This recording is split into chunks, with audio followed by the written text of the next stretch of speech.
Right guys, this week we've got another stunning Aventador SV, and this one finishing at Rancio Argos. This week it's in for a full Capristo exhaust system, which includes Capristo's racing test pipes or Decat pipes, a valve sport exhaust, and also their Lambda simulator.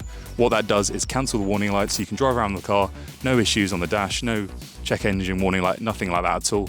But I will say one thing, you are going to piss off quite a lot of people because this thing sounds absolutely ridiculous. Have a listen.